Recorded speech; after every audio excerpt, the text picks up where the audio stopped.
Preacher episode 9, Finish the Song.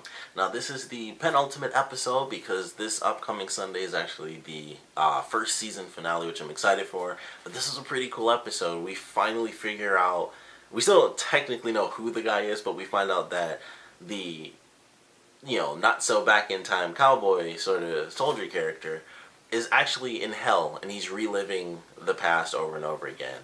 And I thought that was cool. That was a nice little surprise. And when they showed the footage and he killed the people and stuff and then they showed him at home again, the first thing I thought was, what if he has a superpower or some sort of demonic power or angelic power, maybe, who knows. What if he has some sort of ability to where he can kill people and transfer their life into the lives of other people, or whoever he chooses, but maybe it just takes a buttload of people, so he slaughters all these people in the bar and he transfers their life into who turn out to be his wife and daughter. Because I mentioned that before when he first showed up. I was like, I don't think he's related to them, because he was just strolling along like he didn't give enough the whole way across the effing desert. And then when they talk about it, it's like, he was like, I love my wife and I love my daughter. I was like, oh, that was his family. But he was just like clip-clopping along like it didn't matter, just strolling. Like, I don't know, it just, once he said that, I was like, wow, he clearly didn't care that much, because he had a horse and he was just slowly moving. And I don't know, that just really bugged me. Once he said that, I was like, that kind of bugs me now, because he was just hopping along super slow, looking at the scenery and everything. And he could clearly make the horse run, because he did it when he turned around, but every other time we saw him on the horse, it's just slow moving, clippity clop, super slow. But we find out that he's actually in hell, reliving the same sort of moment over and over and over again. And we have the angels go to hell at the end of the episode, which they do a really cool reference in this episode that a lot of people might not have caught, because it's been about 3 or 4 years since it happened the first time. But the place where the angels go, or the clones, I guess I'm going to officially just start calling them angels now. But the place where the angels go is the exact same location in Breaking Bad, where it's like in 2 different seasons, people go there basically to disappear. And it was really funny, because when I was watching the episode, I'm like, is that the same place from Breaking Bad? Which, of course, is kind of an in reference, because it's AMC. I also thought it was funny, because I was like, oh, they film in the same locations, because I didn't even think of that. It was like, oh, they're actually filming in the same location. But I thought that was kind of funny. Maybe it wasn't a reference, but I'm assuming it was, because they could have chosen any random place for a little truck to pick up their actors, and they're like, you know what, let's go back to the Breaking Bad location. So it was really funny when I watched it. I was like, I'm pretty sure that's Breaking Bad. And because I actually got my girlfriend watching Breaking Bad, we just caught up to that episode it's like the final season, or the season before the last. And one of the characters, and a character actually goes there from the show, and I was like, yep, I was right, that's the location from Breaking Bad. So I was glad I got to see that before I did the review, because I was kind of speculating, but it was actually the same location as in Breaking Bad. It was kind of hard not to recognize it, because I'm like, it's hard not to remember like those weird place cubes. I still don't know who made that or why that's there, because all you see is just cubes almost. It looks cool, but it's very unique, so it's kind of hard to forget something like that. But I thought that was really cool. I was like, that's the Breaking Bad scene. So if you haven't seen Breaking Bad, if you end up watching it, which you definitely should, great AMC series. If you end up watching it, you'll realize that that location is used. I think it's only twice. It's in 2 separate seasons of the series, but that I thought was pretty cool. I was like, that's funny that they actually did that. So that was something, like, I'm assuming that was on purpose, because it's like, well, we're filming here. Why not make a little reference to a show that, is really famous? I'm sure a ton of people caught that. Because odds are, if you're on AMC, you kind of watch the big AMC shows. They're basically only 3, and it's actually Preacher's one of them now, I think. So it's basically Breaking Bad, then it was Walking Dead, and now Preacher. And hopefully Into the Badlands. I don't know how many people picked that up, but that's coming back, so I'm excited. Anyway, the actual series itself, the episode was sweet. I really enjoyed it. I think it was a good lead-in to the final episode for the season, which Jackie Earle Haley is still guest starring. I don't know if he'll live beyond this season or what, but I keep thinking he's dying in this episode, because he's still just a guest star. So maybe he'll become a series regular. I don't know, because I don't know the comics, so I don't know how long that character lives or not. But he's been in every episode since he showed up, so maybe he will actually live and just become a regular part of the series in the next season. But for now, every time it says guest starring, I'm like, I don't know if he's gonna live or not. So we'll see during this finale, especially with Jesse having this whole thing like, I'm gonna bring God to, bring God to church and everything. So it's gonna be interesting. It should be quite a season finale. But I'm looking forward to that. We got the reunion between Jesse and Cassidy, which I thought was gonna be a huge thing, and it was kind of just like, nah. If I killed a dude, you'd help me bury the body. So let's do that. And they kind of made up super fast. And I was like, oh, didn't see that coming. But they made up, no big deal. The mayor's dead. Still don't understand why that happened. I think Susie is her name. I have no idea why she did that. I'm still super confused because she calls him over and she locks him in the room and he gets eaten. And I'm like, why did she do that? He's not a crappy dude. He likes her a bunch and he probably annoys her, but she totally changed as a character in that moment because she's always been like the sort of innocent and somewhat oblivious character because all this craziness is happening around her, and she just brought him there to kill him, and I still don't understand in any way, shape, or form why that happened. Maybe there's some dialogue in the episode that I might have missed or something, but I don't understand why. And maybe it's because of what he said in the last episode. Maybe it's because he was going to help kind of get rid of Jesse.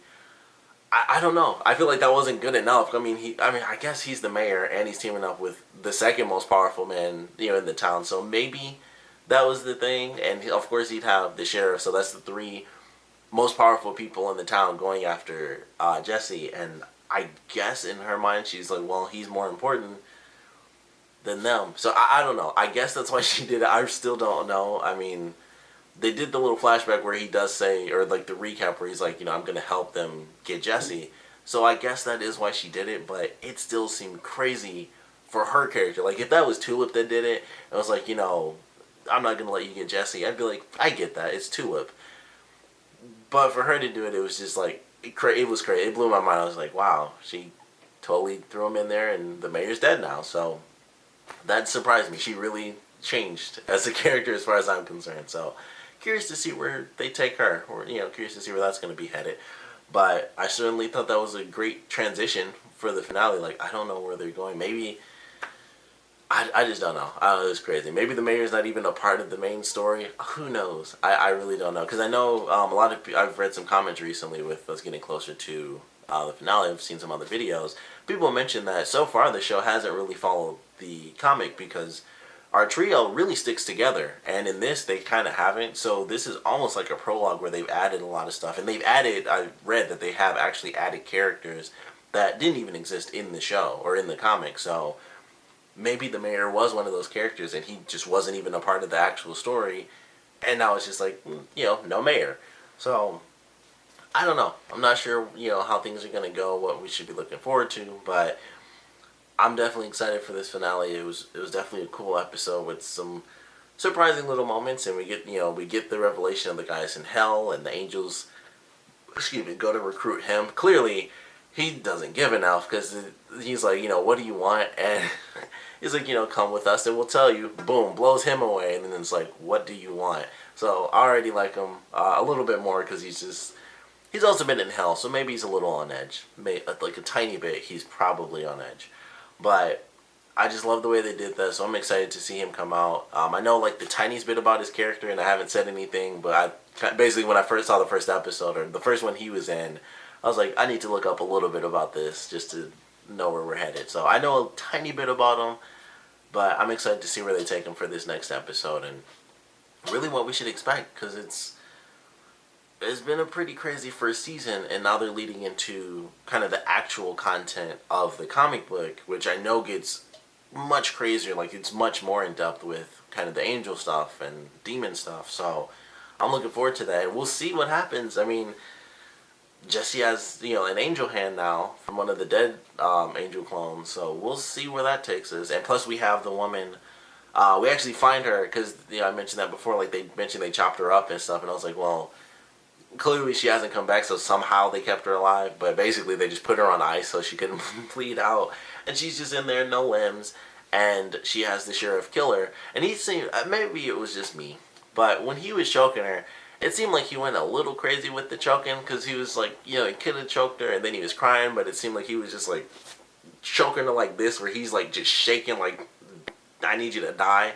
So it almost seemed like he was getting out a little bit of rage, because clearly she was dead for quite a while and he was just like this and just, you know, tearing up and crazy. So there's some stuff, you know, in there probably about his son, because he thought Eugene was kind of dead, or, you know, that Jesse killed his son, especially with Jesse saying like, you know, I told you I sent them to hell. So he really wasn't helping himself. I don't know where his mindset was, but I feel like that's kind of what was happening during that scene with the mayor when he was choking the angel, because he, you know, at first it was just, it was sad he had to kill this woman, and then it seemed to transition to he's mad and he's choking the crap out of her right now to kill her, and she's been dead for a little while now, and then he finally, you know, caught on. But, you know, she's still out there, so I'm sure we'll see her in the finale, but I'm looking forward to what we're going to get. I don't know how this is all going to play out, because we have the angel coming after them. I would assume we're going to have our soldier, you know, coming after them, so it should be something. And then we'll actually have our team. Well, they won't be together, because Tulip actually did make it to, I want to say his name is Pablo, or whatever his name is, but she got to him, he's all tied up, and they had a bit of a fight, because she had like a tiny bit of blood, but clearly he got in like one good hit, and then she was able to take him down. So she's going to be bashing his fingers in and all that stuff, so I don't know if she'll even end up reuniting with him by the end of the finale, but I'm definitely looking forward to what we're going to be getting. But of course, I want to know what you guys thought about this episode, so please comment below, let me know your favorite parts, your least favorite parts, and of course with the finale coming up, the only question to really ask is, what do you guys expect to see? Whether you've read the comics or not, I would love to know what speculations you guys have. If you think someone else might die, I'm still on the Jackie Earle Haley thing until I hear, you know, if he survives, I'll assume he's going to be a regular cast member. But I seriously thought he was just going to die during that battle thing, because he was a guest star. So it may just be that he counts as a guest star because he wasn't in from the first episode. I don't know how all that stuff technically goes. And maybe it's like a percentage thing, like since it's only 10 episodes, if you aren't in like 90% or 100%, you can't be more than a guest star. So I don't know how all this stuff plays out, but I feel like somebody has to die. I don't know. Maybe it won't be permanent. Maybe it'll be a surprise death. Maybe it'll be a revival, because Eugene is supposed to be a main character. So if he doesn't come back, you know, from the, you know, from this in this next episode, then we'll just have to wait until season 2 to figure out what the heck is going to happen. And maybe this could happen, but I don't know if they'll actually do it. But maybe they'll actually hop over to whatever Eugene's version of hell is, and they'll take him out and say, hey, we got your buddy, and they'll use him as bait as the soldier guy sneaks up on Jesse or whatever, and, you know, tries to put a bullet in his back. So they might do that and actually bring Eugene, since they're already in hell, and who knows how all that plays out, because it seemed like it was just a portal down the hallway. So there's stuff going on there. We obviously, there's a lot going on between they stopped at the, you know, the little Breaking Bad area, and then them getting to this portal to hell. So there's a lot in between there that we don't know about, and all this stuff. So maybe we'll get to see Eugene actually brought back simply to be bait, but then they'll all end up making it out of that situation, and then Eugene's back to life, and they go off, you know, and we see what happens by the end of the finale, until, or leading off into season 2. But there's a lot to look forward to. I would assume I've had a great time with this show. I know it's been like insanely popular since it premiered. It got an extended second season, so it's going to be more than 10 episodes, which is cool. And I'm looking forward to it. You know, I hope this show really picks up. Just to throw this in there, I really hope Into the Badlands picks up a lot, because I know that's getting to season 2. So I was super happy to hear that, because Into the Badlands is so amazing. If you haven't seen it, I need you to support Into the Badlands, because it's a great freaking show. But I'm looking forward to what we're going to get in the finale. Like I said, though, definitely want to know what you guys think is going to happen in the finale, and of course what you guys thought about this episode in general. So please comment below, let me know, and thanks for watching.